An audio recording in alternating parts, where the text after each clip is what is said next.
The rise of Skywalker, May the 4th, much kinder to the Penguins. The invading Rebel Army in Philadelphia gets a 7-goal win of their own after giving up 7 just 24 hours ago. Penguins 7, Flyers 3 in the 8th and final matchup in the Battle of Pennsylvania in this shortened season.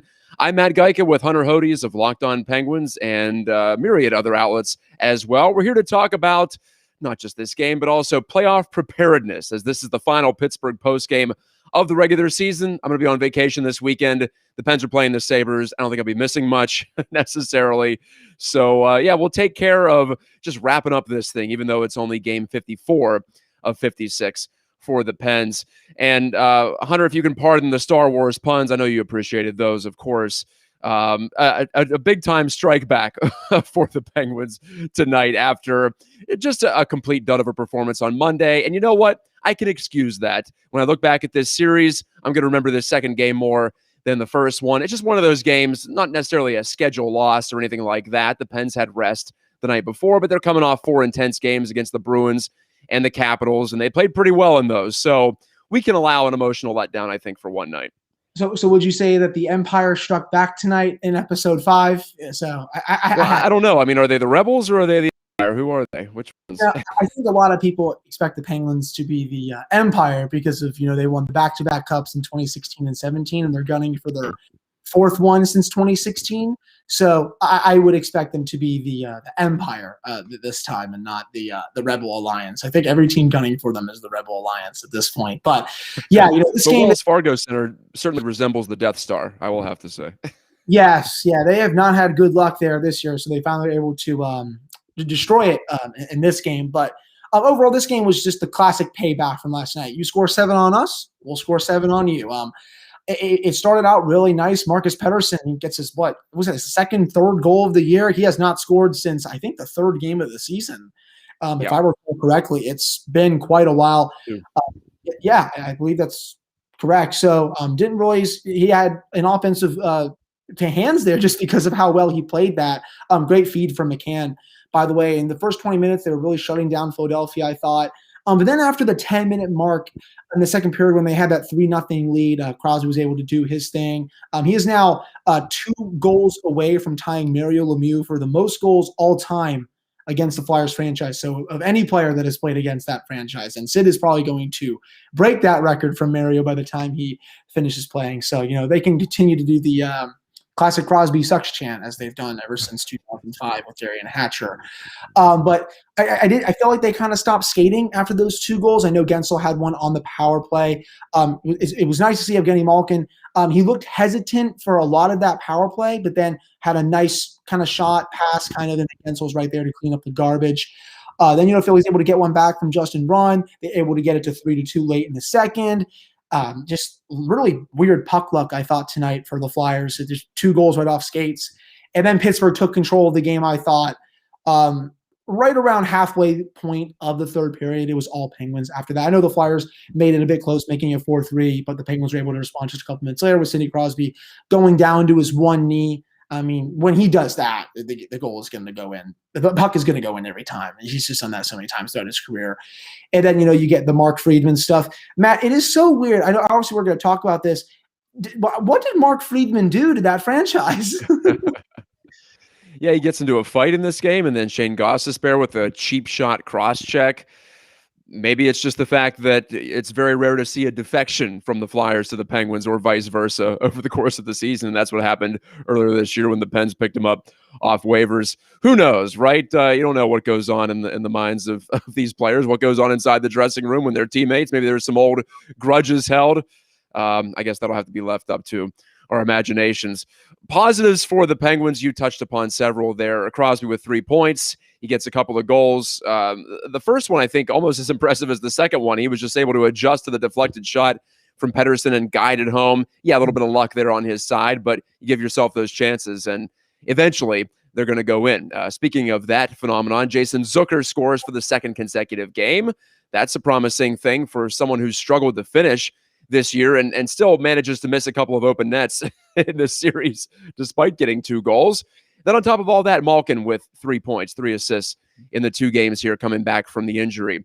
So I'm tempted to say, Hunter, if I may, that the top 2 lines I feel are pretty set for the start of the playoffs here. I wouldn't touch him right now based on what we've seen from this series and, well, what we've seen from the top line, the Crosby line, all season long, with Gensel and Russ just being uber productive alongside 87. So do you agree with me there, or would you think about perhaps if Tanev is ready to go for the Buffalo series, giving him a trial there next to perhaps Malkin? No, I do think that both lines should be set in stone. The Gensel Crosby Russ line was a bit uncharacteristically bad, I would say, these last few games. They were being hemmed in their own zone way too often, but that was obviously not going to last. They were creating chances before that. I think their expected goal share was around 54, 55% for the last couple of weeks. But that one, obviously, you're not going to touch. And then Jason Zucker, I understand he's kind of a hot topic in the Penguins fan base right now. He's kind of having a miserable season with his not scoring enough goals. I know they gave up a lot to get him. Trust me, I understand it. I understand why people want to put Brandon Tanev up there on a second-line role, but I think Zucker's playmaking ability just trumps what Tanev does, and Tanev is not an offensive player in this league anyway. He's much more better suited for playing on the Aston Reese-Blueger line, which is one of the best shot suppression lines in the league. They can throw that line out against anyone, any situation, and they'll 99% of the time get the job done. So I wouldn't touch those two lines. I mean, obviously, Malkin and Kapanen work great together. You saw on the Zucker goal tonight, Kapanen was the one that started the pressure in the offensive zone. Malkin was able to finish it with that awesome pass to Zucker right in the front of the net, and it basically goes backhand, forehand, top cheese on Elliott. He had no chance there. So Zucker's starting to bury some of these more chances, and I'm really hoping that the dam starts to break with him. You can tell that he's been getting really frustrated in recent weeks, that he's not been just finishing his chances. I did see this tweet tonight. Only Kapanen and Tanev have a higher goals per 60 at 5v5 than Zucker this year. So he's getting the chances. This comes courtesy of Penguins Fan 404 response code on Twitter. Please go follow him, everyone, with some great Penguins content. But it just goes to show that he's getting the chances. But in recent weeks, he's not been capitalizing on them, but hopefully these last couple of games, it's a sign of things to come, because I saw some tweets tonight, Matt. People were saying he needs to be healthy scratched in the playoffs. I'm like, okay, maybe a little bit of a stretch there. I don't know about that. Yeah. Tonight, I think should show a lot of the fan base that this is still a really good player, and I think he is going to figure it out. I know you tweeted last night, you won't be surprised if he scores 10 to 11 goals in the playoffs, knowing his luck right now. If they go on a run, and like you say, he has been getting the opportunities this season, and I just believe in the track record. He's not over the hill by any means. He's still in his 20s, and he's scored 20 goals every time he's played a full season in the NHL. So that speaks a lot for me. And I realize that recency bias can creep in, and yeah, confidence is real. And basically, you don't always have a guarantee of reproducing your per game production whenever the games get tighter. But also to that point, if you're one to argue in that direction, that the recent play means more, well, now he's starting to put the puck in the net. So maybe that works out in his favor and works out in the Penguins' favor. Also, Malkin on the power play goal that the Penguins scored in the second period, maybe the finish wasn't the prettiest thing in the world, but they dominated puck possession there. They also had a nice stretch in the first period on the power play with Malkin. I think it was really tempting, Hunter, to say when Malkin was out that the power play is better and more direct without him, and I maybe have been guilty of that myself a few times, or at least thinking it, if not outright saying it. But when you put him out there and he's not trying to force things, then it really feels goofy to have even thought that, or have considered the idea that you might break up the top power play unit and have Malkin be on a second unit. When things are clicking right, it looks like an all-star team out there, doesn't it? It really does. And, both games since Gino has come back now on the top unit, they've scored a power play goal, I think, from the top unit. I think the one last night, I know Zucker was out there. It might have been the second unit that scored it, but Gino was out there on that first unit, which provided some really nice pressure, which has allowed the second unit to also get a lot of good chances, as you saw tonight as well. So he's really helped the power play, I thought, in both games. I did think he was a bit hesitant on the first one. I mean, I think there was a 2-1-2 rush the other way, and Gino just totally lost Sean Couturier at the side of the net. They were lucky that Jari made that monstrous save there and was able to the Penguins going the other way. After that, though, nice to see him, like I said, not be hesitant, fire a lot more pucks on net. And the one that he did fire on net led to Jake Gensel cleaning up the garbage in front, and then went past, I think, Elliott 5 holes. So I honestly was fine with them either way, giving him either his – well, how should I say this? I was fine either way with him on his second unit or on the top unit. I don't really think Jared McCann is going to care too much that he's losing his spot to a future Hall of Famer and a top 5 player of this generation. Sullivan has always said, I think, that he prefers both Sid and Gino on the top power play, and I guess that was going to change now, even though that the top unit has been clicking a lot. Ever since Jared McCann was elevated up there, I mean, he had become their best player, I think, on the power play. But now you can add it to your second unit, and you saw that tonight. They were getting a lot of chances with that second unit after their top guns went off. And I was surprised they didn't score a couple times with their second unit tonight because McCann was right there. Yeah, I like what I'm seeing with Sid more on the left flank. He's been playing more on that side. So is Jared McCann, 2 guys on their strong side. Malkin tends to gravitate toward his off-wing side for the one-timer, which certainly no fault of his own, and it's not a bad thing because he shoots it as well as anybody on the team when he really leans into one. So I want to have that option on that right side of the ice. So it could be a balanced power play if you do have the 2 superstars on opposite sides. You have Letang at the point, Gensel as the pivot man, the net front man, and the 5th guy can be up for grabs based on personnel and readiness and health and all those other things. But as long as those 4 are out there, I think it's going to be a good unit. And the power play can fluctuate. You never know how many chances you're going to get on a given night, given NHL officiating. Once again, we're looking at an all-time low in power play opportunities per game. So it's more of a 5-on-5 game now than it ever has been. So I don't want to talk too much about special teams, but again, they make a difference. Still, you see a higher percentage of goals scored, obviously, during power plays than you do during 5-on-5 time. Well, speaking of those high-leverage moments, 4 or 5, 6 games ago, Hunter, we were talking about, is it really Tristan Jarry's net? Well, his performance against the Bruins, then the Capitals, and then tonight as well. You mentioned one save on Couturier, shorthanded in the second period. Yes, the Flyers still crept back within 3-2 and then 4-3, but no fault of his, certainly. And he stops Giroux there on that partial breakaway early in the third. Could have tied the score 3-3. You look at the final score at 7-3. It was not that big of a spread when you look at the game flow. So Jarry, again, gets a star in my book for how he's performed. And not that Casey DeSmith has necessarily slumped here late in the year. Didn't have a great performance on Monday, but neither did the team. On the other hand, this is clearly Jarry's position here as we go into the playoffs, isn't it? Yeah, this is his net. The people that thought that it was going to be Casey DeSmith as of just a couple of weeks ago, that's not happening. Ever since that, it was me a couple of times. I was wondering. Yeah, I wanted him to potentially start those 2 games against New Jersey. Shame on me for that. I got old takes exposed there as well. But if you look at Jarry's numbers ever since that really bad games against New Jersey, 968, shutout 903, 1,000 shutout 1,000 shutout. I know he was 892 in a win against Washington, but still played really well in that game. And then tonight, I'm sure he was over 900 as well. And you go back to even to like March 6th, he's been below 900 only, I think, 4 to 5 times in an 8-week span. So he has responded very well since that 6-goal period against New Jersey. And that's what you want to see out of your number 1 goaltender who's making $3.5 million per. Mike Sullivan went back to him for a reason. He believed in him and he made it count. And now he is going to be your full starter in the playoffs. Unless he just takes a dump or something or just plays really bad, then Casey DeSmith is going to come in. And, I still have confidence in DeSmith. I think he's had a really fine year, but I think he has slumped a little bit lately, which has allowed Jarry, to get back into form a bit more.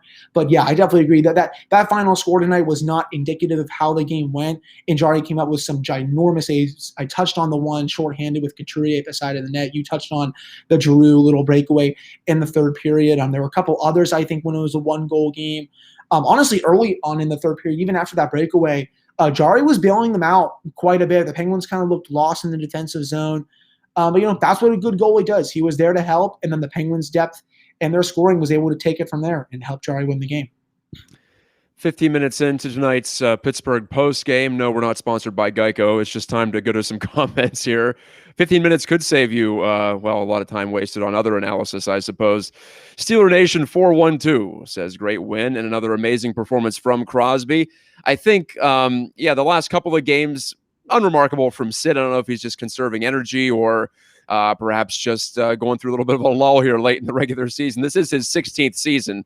So I think he can be excused for looking ahead to the playoffs and wanting to get this thing over with as far as the regular season goes and get into the playoffs healthy. But certainly a bounce back tonight, a vintage Crosby goal, the one knee, one timer over Brian Elliott. And I think Brian Elliott has not had very much success. I know he has not had very much success against Crosby in his career, going back to 2010, that playoff series when he was in net for Ottawa. Ever since then, it hasn't been good for the former Badger Brian Elliott against Sid, and that just continues. I think Sid had a hat trick against him in the playoffs a couple of years ago too. Steeler Nation 412 also saying that he is so excited for the playoffs. I have high hopes for the Pens team this year. We shall see. It's hard to really pick a team that's been playing better since the start of March, so I think optimism is warranted in the case of the Penguins. And if you had to pick a team that has had the longest track record of successful play without a real slump over the past 30, 40 games, at least in the East Division, it's been the Penguins on top. Now, you look at the Central, there are certainly challengers like the upstart Panthers, the Lightning, the defending champs, by the way. Yeah, they're going to be right there. The Hurricanes are just as solid as ever. And then you look out west, too, Vegas, Colorado, and up north, Toronto. So I think those are that's my grouping. That's my basket of teams, Hunter, that I think can compete for the Stanley Cup, in addition to whoever comes out of the East, because I think any of these four teams at the top of the East could have a claim to being a team that can make at least a run 2 rounds or 3 rounds deep into the playoffs. Yeah, the East is going to be – each team has to run the gauntlet in these two playoff series. It's going to be – I think this is going to be the hardest division to get out of. I understand you have 3 really good teams in the Central, but whoever gets Nashville, Dallas in the first round, I think that's going to be a cakewalk. I know everyone's excited for Florida, Tampa Bay. I don't think we've ever seen the Battle of Florida before, if I'm not mistaken, in NHL history. So that's going to be a lot of fun. As far as contenders, I do think Toronto, they could definitely obviously push the Penguins, but part of me is also rooting for Connor McDavid and them to kind of beat them just so I can see what Leafs fans would say. The big one, Colorado, I think they're my top pick right now. Vegas, I think, can give them a really good fight. I would love to see those two teams go at it in the second round, though. I think a lot of people, Matt, are sleeping on the Wild. They've beaten Vegas 5 times this season. Yeah. I think they could give them more than just a scare in round 1. And whoever from the East comes out of it, they can 1,000%, I think, win the Stanley Cup. If I had to say, all 4 of these playoff teams in this division are Stanley Cup contenders. From the North, it's Toronto. I don't think Edmonton is that contender just because I don't like their depth. And then from the Central, it's mainly Tampa, Carolina, and then from the other one, Vegas, Colorado. So it's mainly just 8 out of the 16 teams that I really see as contenders this season. But outside the division, I think the teams that would give the Penguins most fits, definitely Colorado. I think they can beat Vegas, and I think they can beat Toronto too. But I think the main one is Colorado and maybe even Minnesota, to be honest with you. Minnesota definitely a sleeper, and I should have given them a cursory mention there. Kirill Kaprizov is probably your rookie of the year. In fact, it'd be a shock if he weren't. You talk about depth when you discuss the Oilers. I think the Wild aren't quite as deep, and perhaps that scoring touch they've shown in the regular season, I don't know if that can continue on against the higher quality foes that you're going to face in the playoffs night in and night out. But yeah, they don't deserve to be passed over. I just love how they're playing a more aggressive, attacking style of hockey. This is not the old Minnesota Wild of Jacques Lemaire back in the day, obviously, but not even of just a couple of years ago. They've certainly changed here, and getting Kaprizov over from Russia has certainly helped them. In the East Division, though, I've said this in the past, I don't think there's any team the Penguins should necessarily fear. I'm also not quite certain who I think the best matchup would be, because even though they beat the Capitals more often than not this season, if you look at the underlying numbers, it's basically an even series. We've seen some close games and a couple of blowouts in that season series, but I'm not necessarily as high on their chances against the Capitals as perhaps some that I've seen out there, but I'm not as low on their chances against the Bruins as most that I've seen out there too. So I think I'm kind of in between. I'm not sure I would necessarily favor an opponent here. Each team certainly has its difficulties when it comes to matchups, and the Islanders play that tight game, so maybe it's them that you should fear the most here. But I'm not necessarily picking out a team that I would say the Penguins should try to avoid or try to face. I just think they should try to finish as high in the division as possible. And right now they're on top by 2 points over the dormant Capitals. Do you have a thought here now that you've seen 54 games? We're not going to find out anymore with these 2 games against the Sabres. So what's your final verdict on preferred matchups here? It's tough, right? I personally, I think I'm higher on a Capitals matchup just because of how the way they played against them overall. Those 2 wins, I think, really show that the Penguins are not only deeper than Washington, even when Washington is fully healthy. I know they're not right now, but they're faster, and they gave them especially their defense fits. And I would take Tristan Jarry over both of their goaltenders. The Islanders, is it weird of me to say that would be their best matchup? I'm hesitant to say that because of obviously what happened in 2019 when Barry Trotz and his team made the Penguins look like buffoons. So, but the Islanders are kind of reeling right now. They lost again to Buffalo tonight. They actually got swept in that back-to-back series. The Penguins will have them, of course, on Thursday and Saturday. Don't sleep on the Sabres, everyone. They're actually playing better hockey even without Jack Eichel. I think Don Granato is probably going to hold on to that full-time coaching job. I think he's done a really nice job with, honestly, just a bunch of scraps there. I mean, I know Sam Reinhart's good, and they have Rasmus Dahlin, who's awesome, but for the main part, just a lot of scraps. But I think at this point, I would say the Islanders, but as you said, they play that very high-structured game. A lot of the games are going to be 2-1, and I think the big thing is no one really wants to watch that series. Like I said, it's going to be a lot of 2-1, 1-0 games, very low event hockey. That's how Barry Trotz likes his teams coached. And then you get to the Bruins. You know, we've talked about on this post game. You've written about it. That's the last big rival that the Penguins have not taken down yet in a playoff series. I think everyone has wanted to see a Penguins-Bruins playoff matchup ever since 2013 so they can get a little payback on them. But I think the one big one outside of their super line that scares me, Tuukka Rask. I know he's probably not going to go 980 against them this time, but he has the ability to turn it on whenever, and you saw that in that second matchup. I know the Penguins played Swayman in the first one, but Rask was sensational in that second game when the Penguins had a lot of high-quality looks. And, you know, that scares me in a 7-game series. And Boston actually has a true second line now that Taylor Hall is, wow, he's actually discovered how to play hockey now that he's not on the Buffalo Sabres and playing with a bunch of scraps. So, funny how that works, yeah. Yeah, right. So now they actually have 2 lines. Charlie McAvoy is really good. I'm not crazy about their depth. I think the Penguins have the edge there. Defensively, I think they have also the edge, but this is still a really good Bruins team that's playing, like I said before, they're playing some really good hockey right now, though they did lose tonight to New Jersey in overtime. So Pittsburgh has a 4-point lead on them, and the Bruins have 2 games in hand. And then they have a 5-point lead on the Islanders with 1 game in hand. So the Penguins are basically locked into a top 3 seed right now. If they win out these last 2 games, they will at least clinch home ice or around there. Obviously, they want to try to win the division. But I think if I were them, just to wrap this up, I'd probably rather play the Islanders. But like I said earlier, man, every team has to run through the gauntlet for this division. Absolutely. Well, Underwater Levels, one of our commenters, agrees with you. Says the Penguins, I hope the Penguins get the Isles in the playoffs. The Bruins and Caps might give the Pens some trouble, continues the comment. Wouldn't want to face them until the second round when they've been softened up a little. I'm not sure a first or second round makes that much of a difference. Maybe in the East it does, because I don't know if you're going to get any kind of short series in the first round. It's probably going to be a war in the first round, and I'd be highly surprised if any of those series go fewer than 6 games. I'm not saying they're all going to go 7. I'm not saying they're all going to be great games all the way through, but we've seen it throughout the year that these teams have taken bites out of each other at intermittent periods over the course of the season.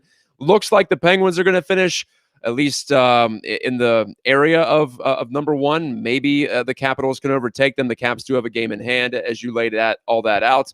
But as of right now, the most likely matchup would be the Penguins against the Islanders 1-4, with the Isles coming to PPG Paints for games 1 and 2.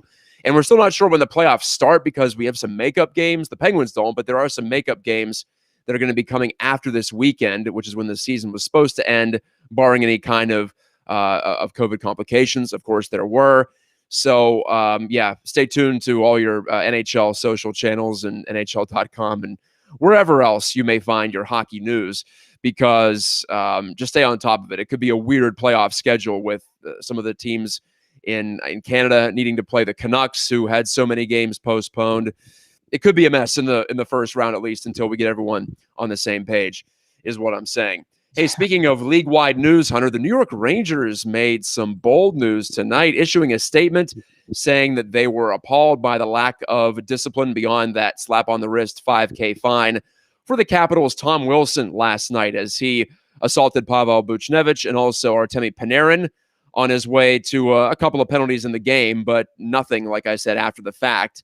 I don't know if I want to say unbelievable, but I actually thought there would be something there, but there was nothing on top of the fine. The Rangers going a step further, and I'm not sure I've seen this in sports actually, publicly stating that they don't think that George Parros, the head of NHL player safety, is fit for the job. They called him derelict of duty, which that's about as harsh as it gets for an official statement from a team about a league representative, about league leadership. So first of all, bravo to whoever put that one out, whoever approved that.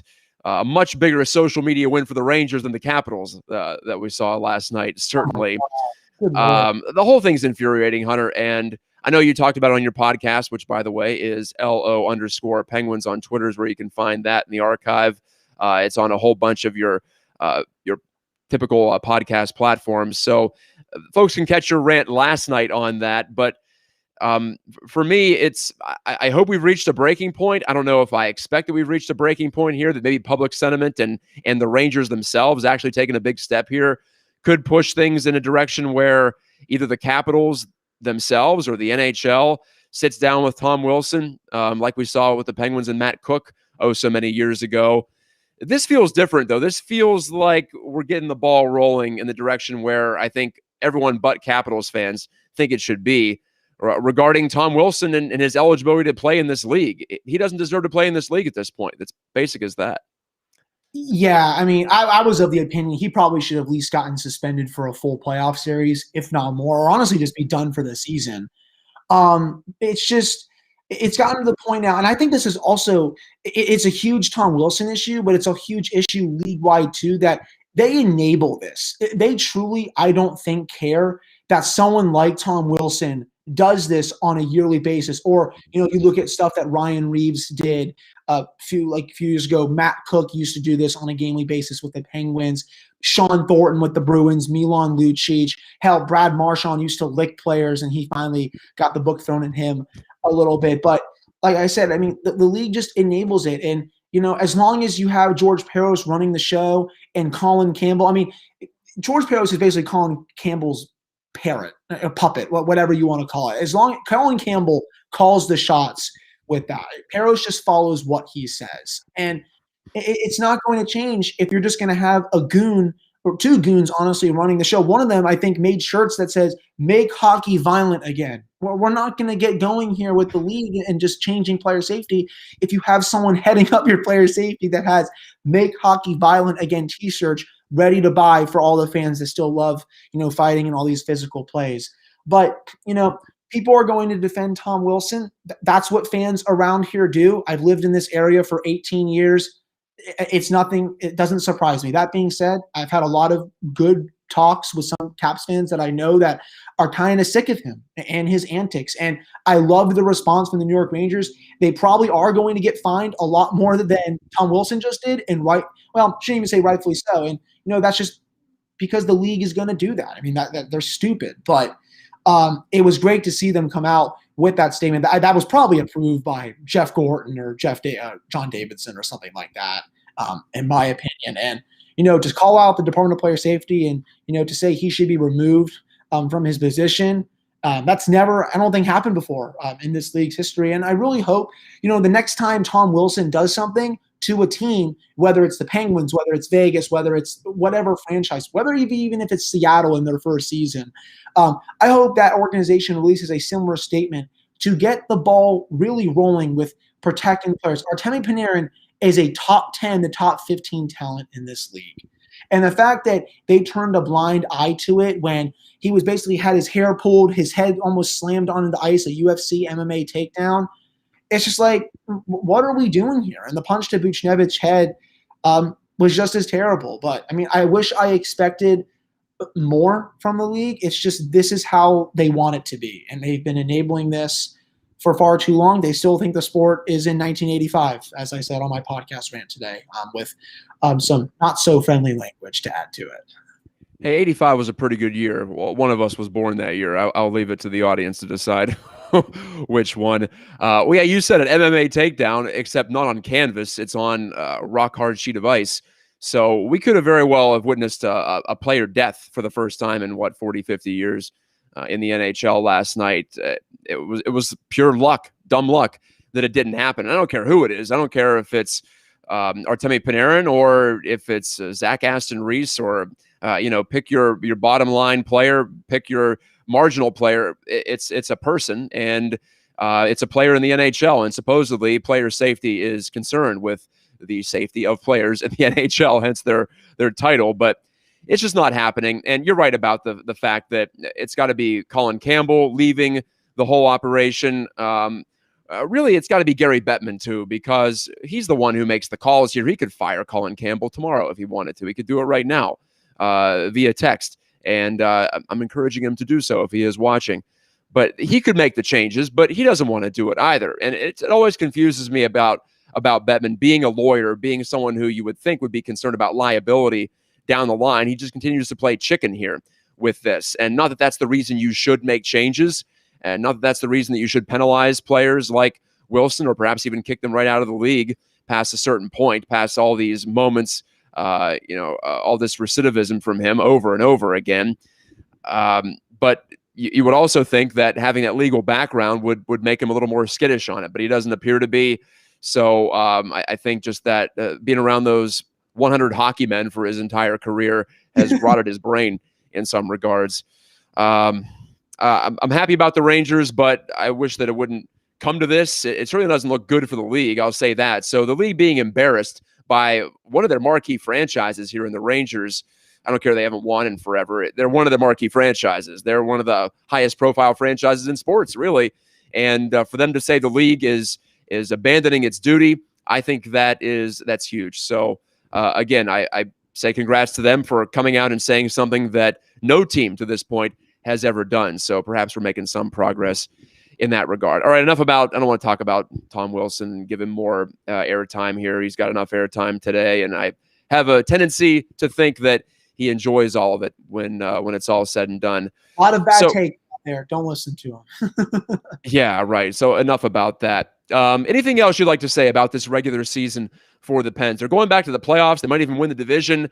I didn't think, well, the latter I didn't think was a possibility, honestly. The former I didn't think was a certainty at the start of the year, and certainly not in the middle of February. They took that COVID break. They were looking rather shaky, right around 500. Jim Rutherford just stepped down. There was chaos there and a lot of uncertainty. The defense, the goaltending, and I know that they're missing Mike Matheson here, but he turned it around, maybe emblematic of the team, that he got it going, and the team also picked it up. So hopefully he is not for too long with that facial injury. But other than that, the health is coming together too here. So it's hard to feel much more positive than I am right now about this team's chances going into the playoffs. How about you?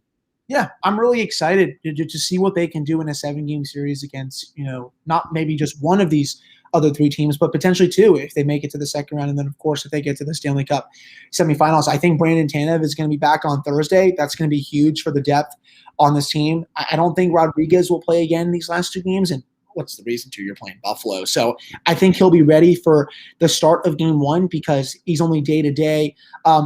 I think we're going to hope that Mike Matheson is ready for game 1. Who would have thought that would be a ginormous loss, especially with how he was playing the first 3-4 fingers, yeah.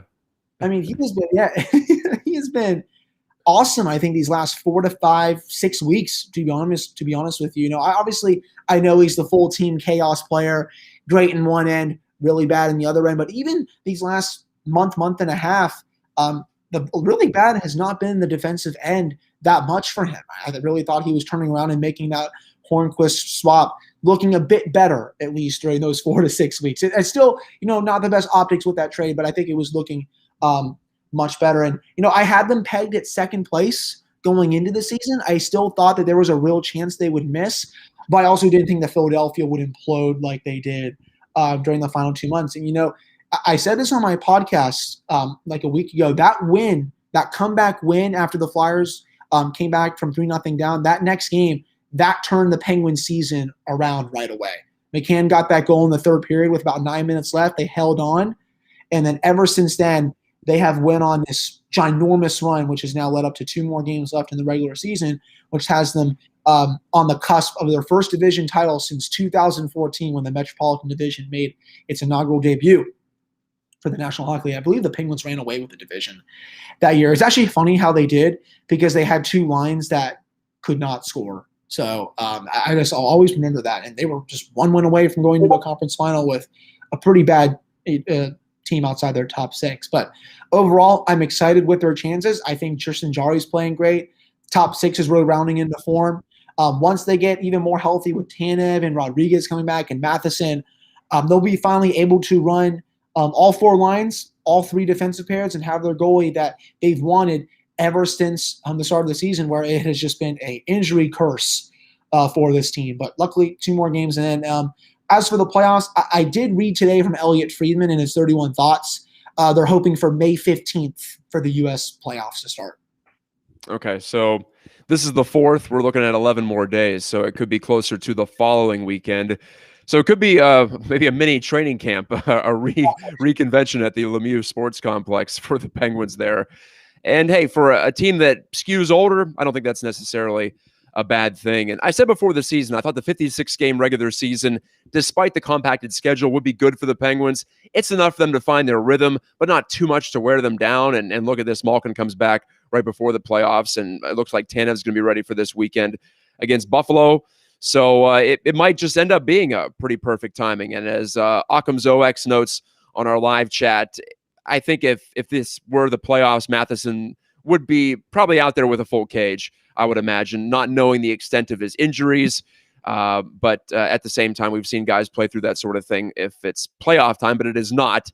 And going up against teams that are out of the playoffs, certainly I think could affect the decision-making on that. But yeah, just touch on your point as our last point for the evening on Pittsburgh Postgame, our final show of the regular season. The Penguins lost the season series to the Flyers, but that 3-game set early March, they win the first game, they blow the second game, and it's looking like it's going to be dicey for the third game as well. And still at that point, they're winning a couple and losing a couple, not really finding a toehold in the standings. But they overcome an early deficit. There was a bad turnover. They went down on that one, like they're going to lose that series to the Flyers. Instead, they come back, win. You mentioned it's dramatic, and McCann gets the winner there. And since then, they have, I think, lost consecutive games just once. So they've been on a torrid pace. And if you look over the history of really the salary cap era, the final 25 games or 30 games is what you really want to look at to determine a team's true form. Not just wins and losses, but also shots for and against, attempts for and against, scoring chances for and against. The Penguins have been at or near the top of the league in all those categories. So, yes, Penguins fans, you have reasons to be optimistic. You'll be hearing from us in the playoffs. You'll be hearing from Hunter Hodies 5 days a week on Locked On Penguins. Again, on social media, LO_Penguins. And Hunter, looking forward to seeing what you have for us later on this week. Like I said, I'm taking a break here. We'll bring it on back for the playoffs. But there will be topics aplenty the next time that we reconvene. And I hope to have you on for a playoff game or two, assuming the run goes longer than a week or so. Yeah, let's do this again when hopefully they are close to winning a round, or if they've won a round. Can't wait to get this started. It just feels like playoff time right now with the weather getting really nice. I mean, usually right now we're in the second round in a normal season. So I'm just ready to get this started right now. I love the playoffs. There's going to be some really good matchups this season. league-wide, not just for this division. So I hope everyone has a chance to watch not just the Penguins playoff series with whoever they play against, but the league as a whole. Like I said, Battle of Florida, could see Vegas, Minnesota, could see Toronto, Montreal, which we haven't seen, I think, in over 40 years in a playoff series. So, just really excited, and we'll see what this team can do in the playoffs. I will leave one more final word for Matt Popchuk on Twitter. He says, a typical Penguin, probably made harder than it should have been, but great to see Sid look like his old self. Getting #1 star in the House of Hate doesn't suck. And if I may add a postscript, Tom Wilson still sucks, though. Good night. This is Pittsburgh Postgame. We'll talk to you next time on Pittsburgh Sports Live.